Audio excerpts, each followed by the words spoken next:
Now we will explore how the American branch of the Illuminati aided and abetted Adolf Hitler, and how the Bushes were the first family when it came to treason.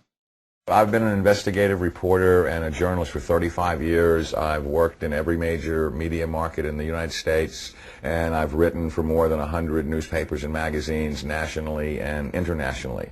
So last September 17th, I became the first journalist in U.S. history to go to the U.S. National Archives and the Library of Congress and pore over the thousands of pages of documents in both places to prove beyond a shadow of a doubt or any refutation of the facts that Prescott Bush, the grandfather of George W. Bush, and George Herbert Walker, his maternal great-grandfather for whom his daddy is named, were Nazi traitors to the country who should have been tried for treason. 2 weeks ago, in early August, a major world newspaper, The Guardian of London, finally got on the story internationally, and they flew a renowned reporter of theirs named Duncan Campbell over to Washington to take me back to the archives and Library of Congress so that they could verify that these explosive documents were real and I didn't have forged copies. Prescott Bush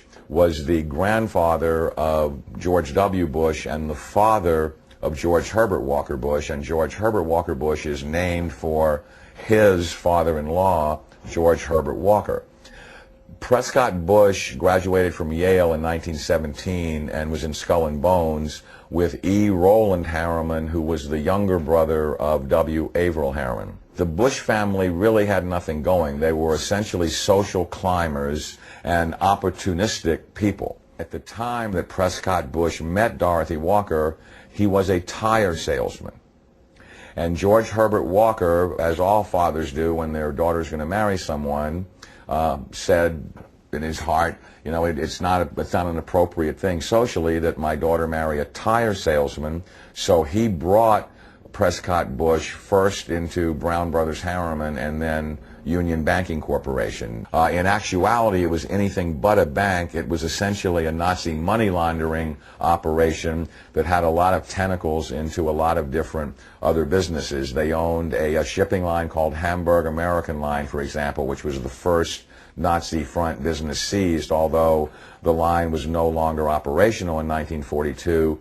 In the early 1930s, it transported Nazi spies into the U.S., and then their promotional ads offered cash rewards to any American citizens who would go back on Hamburg American Lines and proselytize for Hitler. 8 months after the U.S. had entered the war, the New York Herald Tribune ran a front-page article, Hitler's Angel has $3 million in U.S. bank.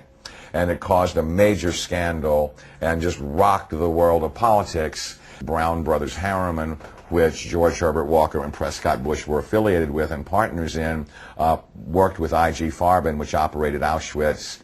Prescott Bush, he did a number of things that were not only anti-American but were pro-Hitler, and he did all that he could to proselytize for Hitler and the rise of his Third Reich, because the largest client, Fritz Thyssen, of his patron, W. Averill Harriman, dictated what kind of behavior he would practice to enhance his own career.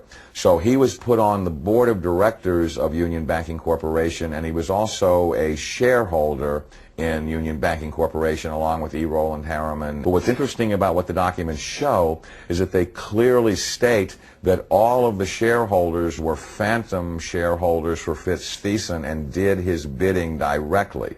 So the point I'm making is it's not as if they bought these shares of stock as a passive investment to hopefully profit from the war. They were directly doing the bidding of the individual who built the Nazi war machine.